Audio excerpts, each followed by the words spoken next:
Hello friends, मैं उदित आप सभी का स्वागत करता हूं। दोस्तों, आज मैं आपके लिए भारतीय संविधान का मोस्ट इम्पोर्टेंट टॉपिक का नाम है महत्वपूर्ण अनुच्छेद यानी इम्पोर्टेंट आर्टिकल्स।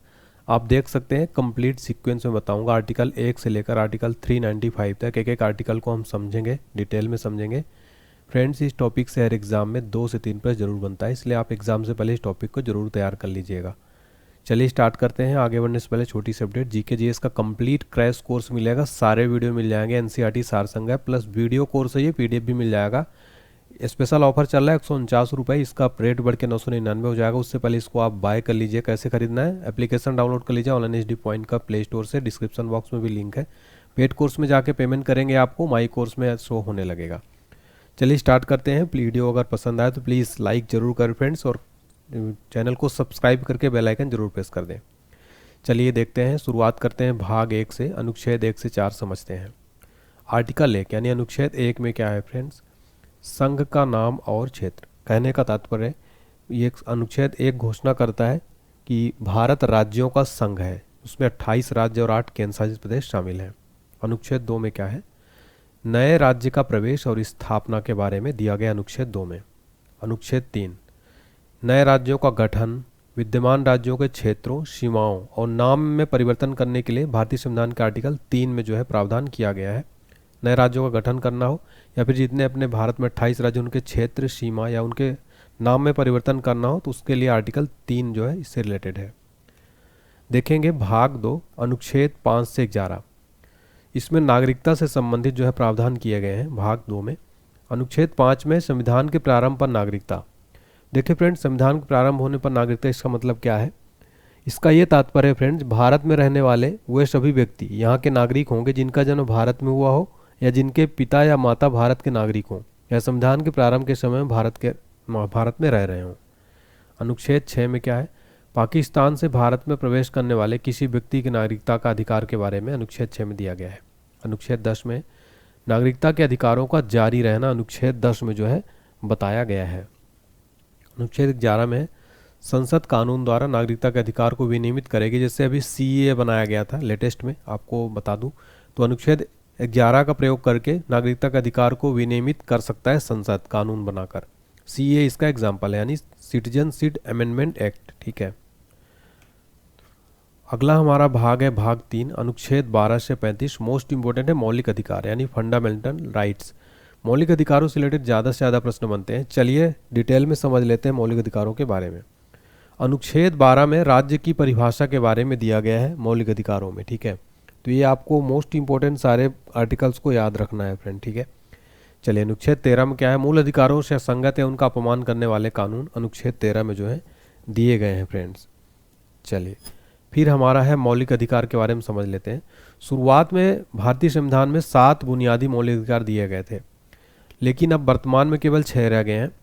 संपत्ति का अधिकार जो है इसको 31 जो है 44वें संविधान संशोधन अधिनियम 1978 द्वारा मौलिक अधिकारों से हटाकर इसको किस में शामिल कर दिया गया, एक कानूनी अधिकार या विधिक अधिकार जो है इसको सब बना दिया गया है। ठीक है, एक कानूनी अधिकार मतलब ये बनाया गया अनुच्छेद 301 के तहत। संविधान के भाग जो है इसमें 12 में शामिल किया गया संपत्ति के अधिकार को, तो ये आप जरूर याद रखिए। आर्टिकल 300A में दिया गया है कानूनी अधिकार संपत्ति के अधिकार को, पहले मौलिक अधिकार में आता था, वर्तमान में 6 अधिकार रह गए हैं। तो ये भी आपको एग्जाम में डायरेक्ट क्वेश्चन यहाँ से बनता है। चलिए अब देखते हैं समानता का अधिकार, हम देखेंगे अनुच्छेद 14 से 18। अनुच्छेद 14 क्या कहता है, कानून के समक्ष समानता, यानी कि भारत में कानून के समक्ष सभी समान है, किसी के साथ कोई भी भेदभाव नहीं किया जाएगा, कानून के समक्ष सभी समान है। इसका अर्थ है कि राज्य सभी व्यक्तियों के लिए एक समान कानून बनाएगा तथा उन पर एक समान लागू करेगा, और ये कहाँ से लिया गया, ब्रिटेन के संविधान से लिया गया है। अनुच्छेद 15 में क्या है, धर्म, मूल वंश, जाति, लिंग या जन्म स्थान के आधार पर भेदभाव का प्रतिषेध बताया गया है, यानी किसी भी नागरिक को धर्म, मूल वंश, जाति, लिंग या जन्म स्थान के आधार पर कोई भी भेदभाव नहीं किया जाएगा, उसके लिए इसमें कानून बनाया गया है। ठीक है, अगला है फ्रेंड्स हमारा अनुच्छेद 16, सार्वजनिक रोजगार के मामलों में अवसर की समानता है, यानी रोजगार के लिए प्रत्येक व्यक्ति का अधिकार है, इसमें अवसर की समानता बताई गई है अनुच्छेद 16 में। ठीक है, मतलब राज्य के अधीन किसी भी पद पर नियोजन या नियुक्ति से संबंधित विषयों में नागरिकों के लिए समान अवसर की बात कही गई है। इसमें अपवाद क्या है, जैसे जो SC ST कानून अलग से बना है, SC ST जो एक्ट है, SC ST जो आरक्षण है वो इसमें क्या है, पिछड़ा वर्ग के लिए जो आरक्षण दिया गया इसमें अपवाद है। अनुच्छेद 17 क्या, अस्पृश्यता का उन्मूलन है। अनुच्छेद 17 में अस्पृश्यता के उन्मूलन के लिए इसे दंडनीय अपराध घोषित किया गया है, यानी किसी के साथ कोई भी छुआछूत वाला जो है कार्य इसमें नहीं किया जाएगा, अनुच्छेद 17 में बताया गया है। अनुच्छेद 18 में उपाधियों का अंत जो है बताया गया है। देखिए इसमें डिटेल में समझते हैं। कोई सेना विधा संबंधी के सिवाय कोई अन्य उपाधि राज्य द्वारा प्रदान नहीं की जाएगी। भारत का कोई भी नागरिक किसी अन्य देश से बिना राष्ट्रपति की आज्ञा कोई उपाधि स्वीकार नहीं कर सकता है। देखिए इसमें एक चीज़ आप नोट करिएगा कि जो भारत सरकार द्वारा भारत रत्न, पद्म विभूषण, पद्म भूषण और पद्मश्री, सेना और परमवीर चक्र जो दिए जाते हैं, महावीर चक्र या वीर चक्र, ये जो आदि पुरस्कार अनुच्छेद 18 के अंतर्गत ही दिए जाते हैं। ठीक है, तो ये भी एग्जाम के लिए मैं डिटेल में आपको पूरा समझा रहा हूँ, ये भी आप नोट करते चलिएगा। अगला आर्टिकल है फ्रेंड्स 19 से 12, स्वतंत्रता का अधिकार हम देखने वाले हैं। अनुच्छेद 19 में है सभी नागरिकों को 6 अधिकारों की गारंटी देता है, और वो 6 अधिकार कौन से, अनुच्छेद 19 में देखिए वाक और अभिव्यक्ति की स्वतंत्रता, जिसको हम फ्रीडम ऑफ स्पीच जो कहते हैं कि ये बोलने का अधिकार है, तो वाक और अभिव्यक्ति की स्वतंत्रता दी गई है अनुच्छेद 1 में, अनुच्छेद 19(1) में। अनुच्छेद 19(b) में क्या है, शांतिपूर्वक और बिना हथियार के एकत्र होने की स्वतंत्रता जो है अनुच्छेद 19(ख) में जो है दी गई है, ये जरूर आपको नोट कर लेना है। ठीक है, फिर देखिए तीसरा है संघ और यूनियन बनाने की स्वतंत्रता। फिर अगला है भारत के राज्य क्षेत्र में निर्बाध रूप से घूमने की स्वतंत्रता, भारत के किसी भी भाग में निवास करने और बसने की स्वतंत्रता अनुच्छेद 19 जो है ई में दिया गया है। तो हमने अनुच्छेद 19 को कंप्लीट डिटेल में समझ लिया है। आगे बढ़ने से पहले हमारा कंप्लीट PDF नोट्स अवेलेबल है, प्रिंट हो जाता है, सारा नोट्स प्रिंट हो जाएगा, मात्र 199 रुपये मिल रहा है। अगर आप यही PDF नोट्स अलग अलग लेंगे तो आपको 999 में पड़ जाएगा। इस PDF नोट्स को कंप्लीट लीजिए। देखिए इसमें स्टैटिक GK है, current affairs, general science, GK GS, complete maths, general science, Lucent, ये SSC, रेलवे, ग्रुप D सभी एग्जाम्स के लिए बहुत यूजफुल रहेगा ये। तो इसको कंप्लीट महापैक आप जरूर लीजिए, स्पेशल ऑफर, इसका रेट बहुत जल्द बढ़ जाएगा। इसको खरीदने के लिए आप जो है फ्रेंड्स हमारे एप्लीकेशन को डाउनलोड कर लीजिए, वहाँ पर मिल जाएगा महापैक। व्हाट्सएप पर मैसेज करिए कोई दिक्कत आती है। चलिए F में देखेंगे, छोड़ा गया। फिर देखिए कोई भी पेशा अपनाने या कोई भी व्यवसाय, व्यापार या कारोबार करने की स्वतंत्रता दी गई है। अनुच्छेद 20 में अपराधों के लिए दोष सिद्धि के संबंध में संरक्षण अनुच्छेद 20 में जो है बताया गया है। देखिए मैं आपको डिटेल में समझाता हूँ फ्रेंड्स। अपराधों के लिए दोष सिद्धि के संबंध, इसके तहत 3 प्रकार की स्वतंत्रता का वर्णन है, यानी किसी भी व्यक्ति को एक अपराध के लिए सिर्फ एक बार सजा मिलेगी, और अपराध करने के समय जो कानून है उसी के तहत सजा मिलेगी, ना कि पहले और बाद में बनने वाले कानून के तहत। तीसरा क्या है, किसी भी व्यक्ति को स्वयं के विरुद्ध न्यायालय में गवाही देने के लिए बाध्य नहीं किया जाएगा। ठीक है, तो ये जरूर आप याद रखिएगा। अनुच्छेद 20 में ये जो 3 प्रकार की बताया गया है। अनुच्छेद 21 में है जीवन और व्यक्तिगत स्वतंत्रता का संरक्षण। ठीक है, यानी कि देखिए यहाँ पर ध्यान दीजिएगा, अनुच्छेद 21(1) में 6 से 14 वर्ष के बच्चों के लिए निःशुल्क शिक्षा का प्रावधान है, अनुच्छेद 21(1) में। अनुच्छेद 22 में कुछ मामलों में गिरफ्तारी और नजरबंदी से संरक्षण। अनुच्छेद 23 से 24 में क्या है, शोषण के विरुद्ध अधिकार है। अनुच्छेद 23 में क्या है, मानव दुर्व्यापार और बालाश्रम का प्रतिषेध किस में है, अनुच्छेद 23 में दिया गया है फ्रेंड्स। ठीक है, और अनुच्छेद 24 में क्या है, कारखानों और खदानों में बच्चों को रोजगार के पर प्रतिबंध है, 14 वर्ष से कम आयु के बच्चों पर। ठीक है, प्रतिबंध लगाएगा अनुच्छेद 24 के तहत। अगला हमारा अनुच्छेद है 25 से 28, जिसमें धार्मिक स्वतंत्रता का अधिकार दिया गया है। तो यहाँ पर हम कंप्लीट 6 मौलिक अधिकार पढ़ रहे हैं, उसके बाद कंप्लीट मैं आपको 395 तक बताऊंगा। बहुत ध्यान से इस वीडियो को देखिएगा, यहाँ से डिटेल में क्वेश्चन बनते हैं। देखिए अनुच्छेद 25 में अंतःकरण की स्वतंत्रता और धर्म को अबाध रूप से मानने, आचरण और प्रसार की स्वतंत्रता किसमें है, अनुच्छेद 25 में जो है दिया गया है फ्रेंड। ठीक है, तो ये सारा आपको पॉइंट नोट करते चलना है फ्रेंड्स। इसका मतलब है कोई भी व्यक्ति किसी भी धर्म को मान सकता है, उसका प्रचार प्रसार कर सकता है। अनुच्छेद 26 में है धार्मिक मामलों के प्रबंधन की स्वतंत्रता। ठीक है, यानी कि व्यक्ति को अपने धर्म के लिए संस्थाओं की स्थापना, पोषण करने, विधि संपत्ति अधिकार के अर्जन, स्वामित्व प्रशासन का अधिकार अनुच्छेद 26 में है। अनुच्छेद 27 में क्या है, किसी विशेष धर्म के प्रचार हेतु कर देने की स्वतंत्रता इसमें की गई है। अनुच्छेद 28 में धार्मिक शिक्षा में भाग लेने से स्वतंत्रता है। ठीक है, अब देखेंगे अनुच्छेद 29 और 30, यानी सांस्कृतिक और शैक्षिक अधिकार। अनुच्छेद 29 में अल्पसंख्यकों के हितों का संरक्षण है। अनुच्छेद 30 में अल्पसंख्यकों को शैक्षणिक संस्थाएं स्थापित करने और उनका प्रशासन करने का अधिकार। अनुच्छेद 32 में संवैधानिक उपचारों का अधिकार है। अनुच्छेद 32 मोस्ट इंपोर्टेंट फ्रेंड्स, अनुच्छेद 32 में डायरेक्ट एग्जाम में पूछा जाता है, बताइए किस आर्टिकल को जो है भीमराव अंबेडकर ने संविधान की आत्मा कहा है।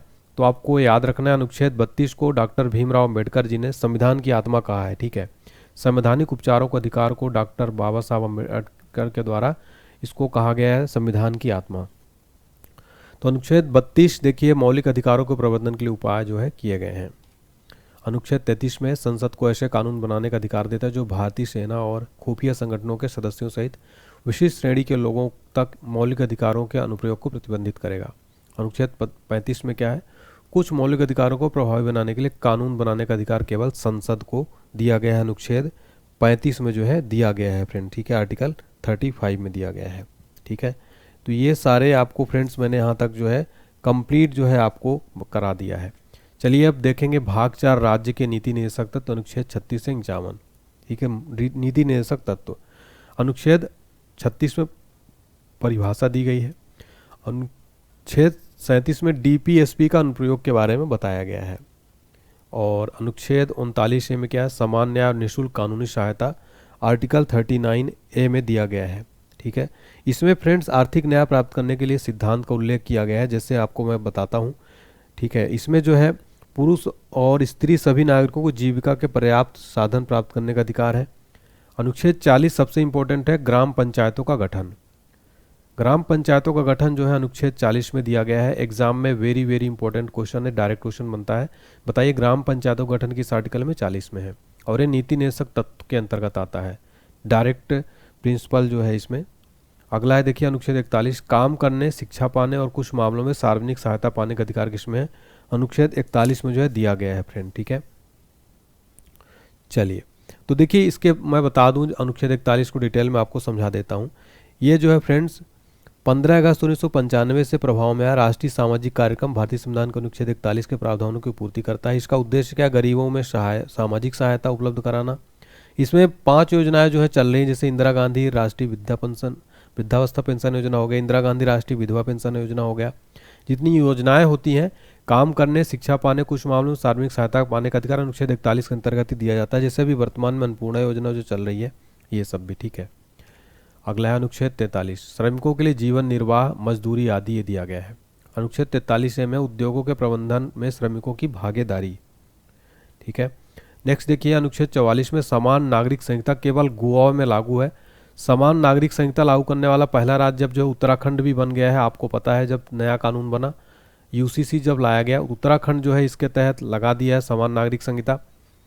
अगला देखिए अनुच्छेद 45, बच्चों के लिए निःशुल्क और अनिवार्य शिक्षा का प्रावधान है।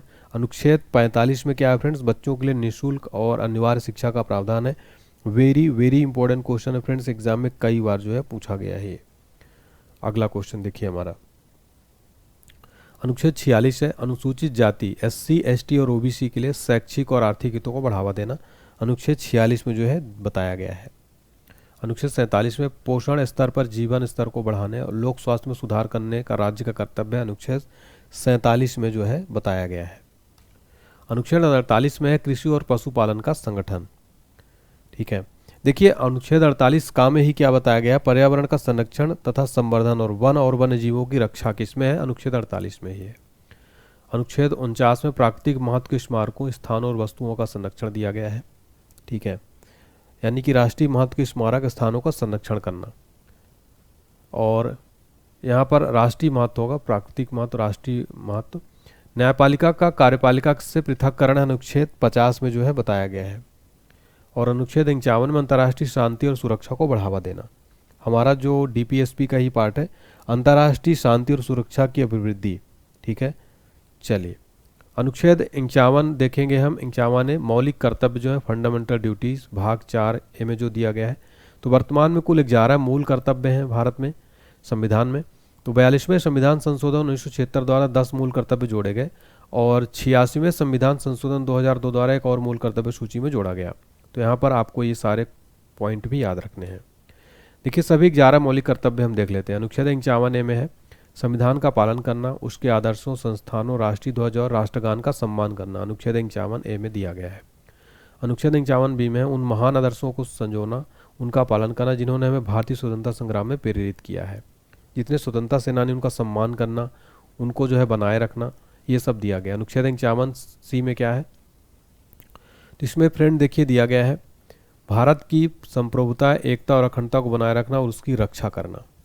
अनुच्छेद 51 ए डी में है देश की रक्षा करना, जरूरत पड़ने पर कहे जाने पर राष्ट्रीय सेवाएं भी प्रदान करना। अनुच्छेद 51 ए डी में दिया गया है ये, ठीक है। तो ये सारा जो है आपको नोट करते चलना है। देखिए फ्रेंड्स, इसका अगर आपको पीडीएफ फाइल चाहिए तो आप हमारा एप्लीकेशन डाउनलोड कर लीजिएगा, वहाँ पर ये पीडीएफ फाइल अपडेट कर दूंगा मैं। अनुच्छेद 51 ए ई में है भारत के सभी लोगों के बीच धार्मिक, भाषाई और क्षेत्रीय या अनुभागीय विविधताओं से परे सद्भाव और समान भाईचारे की भावना को बढ़ावा देना। महिलाओं के लिए सम्मान के लिए अपमानजनक प्रथाओं का त्याग जो है करना इसके अंतर्गत दिया गया है। अनुच्छेद 51 एफ में हमारी मिली जुली संस्कृति की समृद्धि विरासत को महत्व देना और उसका संरक्षण करना। अनुच्छेद 51 ए जी में है वनों, झीलों, नदियों, वन्य जीवों सहित प्राकृतिक पर्यावरण को महत्व देना, उनकी रक्षा करना, उसमें सुधार करना, जीवित प्राणियों के प्रति दया भाव रखना, ठीक है। जैसे किसी बेजुबान को कोई भी मारता है, लेकिन हमारा एक कर्तव्य बनता है अनुच्छेद 51 ए जी के तहत संविधान में कि हमें उसके प्रति दया भाव भी रखना चाहिए। अनुच्छेद 51 ए एच में है वैज्ञानिक सोच, मानवतावाद, जांच और सुरक्षा की भावना का विकास करना, ठीक है। अनुच्छेद 51 ए आई में सार्वजनिक संपत्ति की रक्षा करना और हिंसा से दूर रहना। व्यक्तिगत और सामूहिक गतिविधि के सभी क्षेत्रों में उत्कृष्टता की दिशा में प्रयास करना ताकि राष्ट्र निरंतर प्रयास और उपलब्धि के उच्च स्तर पर पहुंचे। अनुच्छेद 51 एक के में है माता पिता अभिभावक को अपने बच्चों को शिक्षा के अवसर प्रदान करने का कर्तव्य। 6 से 14 वर्ष की आयु के बीच 86वें संविधान संशोधन द्वारा जोड़ा गया मामलों में जो इसमें बताया गया है। अब हम देखेंगे अनुच्छेद 52 से 151 भाग 5 संघ, ठीक है। चलिए तो देख लेते हैं संघ के बारे में, ठीक है। भारतीय संघ की कार्यपालिका शक्ति किसमें निहित होती है, राष्ट्रपति में। अनुच्छेद 53 जो है बताता है। अनुच्छेद 52 में दिया गया है भारत का राष्ट्रपति। अनुच्छेद 53 में है संघ की कार्यकारी शक्ति, ठीक है। तो भारतीय संघ की कार्यपालिका शक्ति राष्ट्रपति में निहित होती है। अगला है अनुच्छेद 54 राष्ट्रपति का चुनाव। अनुच्छेद 54 में राष्ट्रपति का चुनाव जो है किया गया है।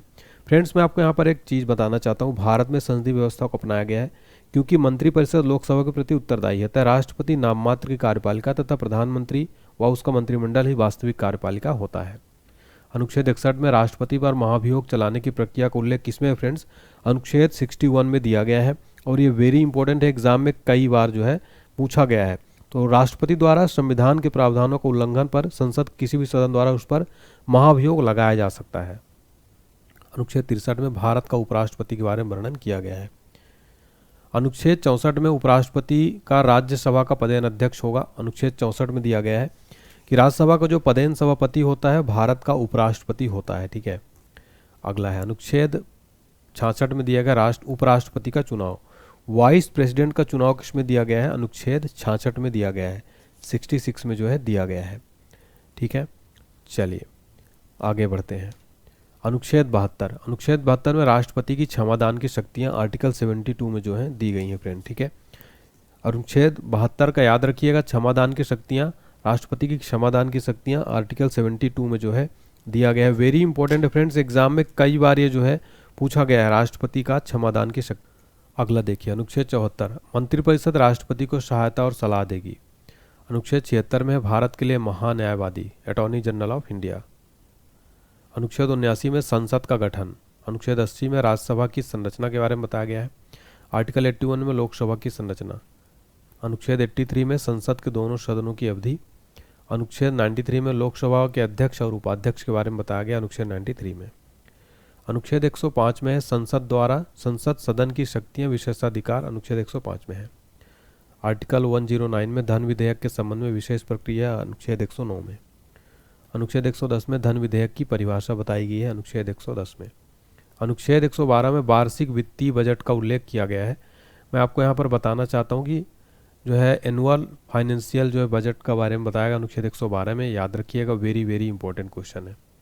फिर अनुच्छेद 114 में विनियोग विधेयक के बारे में अनुच्छेद 114 में है। अनुच्छेद 123 में संसद के अवकाश के दौरान अध्यादेश जारी करने की राष्ट्रपति की शक्तियाँ, अनुच्छेद 123 में। तो अध्यादेश जारी करने की राष्ट्रपति की शक्तियाँ किसमें है, अनुच्छेद 123 के अंतर्गत। अनुच्छेद 124 में सर्वोच्च न्यायालय की स्थापना का प्रावधान है, आर्टिकल 124 में। अनुच्छेद 125 में न्यायाधीशों के वेतन के बारे में बताया गया है। अनुच्छेद 126 में कार्यवाहक मुख्य न्यायाधीश की नियुक्ति का प्रावधान है। अनुच्छेद 127 में तदर्थ न्यायाधीशों की नियुक्ति का प्रावधान है। अनुच्छेद 128 में सर्वोच्च न्यायालय की बैठक में सेवानिवृत्ति न्यायाधीश की उपस्थिति ये है। अनुच्छेद 129 में सर्वोच्च न्यायालय का अभिलेख न्यायालय होगा। अनुच्छेद 130 में है सर्वोच्च न्यायालय की सीट। आर्टिकल 136 में सर्वोच्च न्यायालय में अपील के लिए विशेष अनुमति। अनुच्छेद 137 में सर्वोच्च न्यायालय द्वारा निर्णय आदेश की समीक्षा। आर्टिकल 141 में भारत के सर्वोच्च न्यायालय का निर्णय सभी न्यायालयों पर बाध्यकारी होगा। अगला है अनुच्छेद 148 भारत के नियंत्रक और महालेखा परीक्षक के बारे में अनुच्छेद 148 के बारे में दिया गया है। आर्टिकल 148 एग्जाम में बार बार पूछा जाता है। अनुच्छेद 149 सीएजी के कर्तव्य और शक्तियों के बारे में अनुच्छेद 149 में दिया गया है। अब हम देखेंगे भाग 6 राज्य के बारे में। अनुच्छेद 152 से 237 तक है। देखिए अनुच्छेद 153 है राज्य के राज्यपाल के बारे में। अनुच्छेद 154 में राज्यपाल की कार्यकारी शक्तियाँ। अनुच्छेद 161 में राज्यपाल की क्षमादान शक्तियाँ। अनुच्छेद 165 में राज्य का महाधिवक्ता। अनुच्छेद 213 में है अध्यादेश जारी करने की राज्यपाल की शक्ति। अनुच्छेद देखिए हमने देखा था अनुच्छेद 123। अनुच्छेद 123 में देखा था राष्ट्रपति को अध्यादेश जारी करने की शक्ति, और अगर आप इसी का उल्टा कर देंगे 213, ठीक है, तो ये हो जाएगा अध्यादेश जारी करने की राज्यपाल की शक्ति। तो राष्ट्रपति और राज्यपाल को आपको दोनों को ऐसे रिलेट करके देखना है। अनुच्छेद 214 में राज्यों के लिए उच्च न्यायालय यानी राज्यों के लिए हाई कोर्ट का प्रावधान अनुच्छेद 214 में किया गया है। और हमने देखा था अनुच्छेद 124 में जो है सुप्रीम कोर्ट का प्रावधान, और इसी का अगर अपन ऐसे उल्टा कर दें 124 का 214 तो हो जाएगा राज्यों के लिए हाई कोर्ट का प्रावधान है। अनुच्छेद 215 में उच्च न्यायालय का अभिलेख न्यायालय होना। अनुच्छेद 226 में उच्च न्यायालयों की कुछ रिट जारी करने की शक्ति। अनुच्छेद 233 में जिला न्यायाधीशों की नियुक्ति। आर्टिकल 235 में है अधीनस्थ न्यायालयों पर नियंत्रण। चलिए भाग 7 में निरस्त है।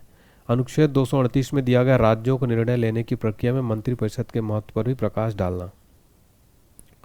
देखिए अनुच्छेद 239 से 242 तक भाग 8 में केंद्र शासित प्रदेश के बारे में बताया गया है।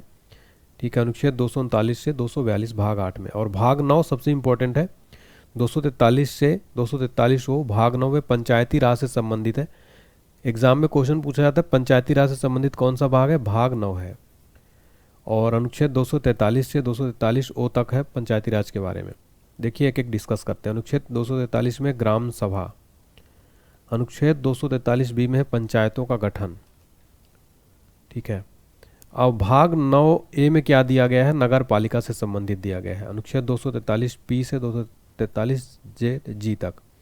यहाँ पर याद रखिएगा पंचायती राज भाग 9 है, जबकि नगर पालिका से रिलेटेड क्या है, भाग 9 ए है, नगर पालिकाएं। तो भारतीय संविधान का भाग जो फ्रेंड्स 9 ए है उसमें 74वां संविधान संशोधन अधिनियम 1992 द्वारा सम्मिलित किया गया। इसमें शहरी स्तर पर स्थानीय स्वशासन का प्रावधान है। अनुच्छेद 243 एस में वार्ड समितियों आदि का गठन और संरचना है। अनुच्छेद 243 यू में है न्यायपालिकाओं की अवधि आदि के बारे में बताया गया है। अनुच्छेद 243 भाग 10 में है अनुसूचित एवं जनजाति क्षेत्र। अनुच्छेद 244 ए में असम के भीतर कुछ आदिवासी क्षेत्रों में एक स्वायत्त राज्य के निर्माण की अनुमति देता है। अनुच्छेद अब देखेंगे हम भाग 11 केंद्र राज्य संबंध के बारे में। अनुच्छेद 245 से 263 है। ठीक है, केंद्र राज्य संबंध। चलिए भाग 12 में देखिए वित्त संपत्ति अनुबंध और वाद। अनुच्छेद 264 से 300 ए तक दिया गया है। अनुच्छेद 266 में समेकित निधि लोक लेखन निधि के बारे में बताया गया है। अनुच्छेद 267 में भारत की आकस्मिकता निधि के बारे में बताया गया है। अनुच्छेद 280 वित्त आयोग का गठन करने का जो है प्रावधान है, राष्ट्रपति करता है हर 5 वर्ष के लिए। अनुच्छेद 300 ए में संपत्ति का अधिकार जो है बताया गया है, जो हमने पढ़ा था कि मौलिक अधिकारों से हटाकर विधिक अधिकार बना दिया गया है संपत्ति के अधिकार को। ठीक है, तो ये 300 ए में जो है दिया गया है।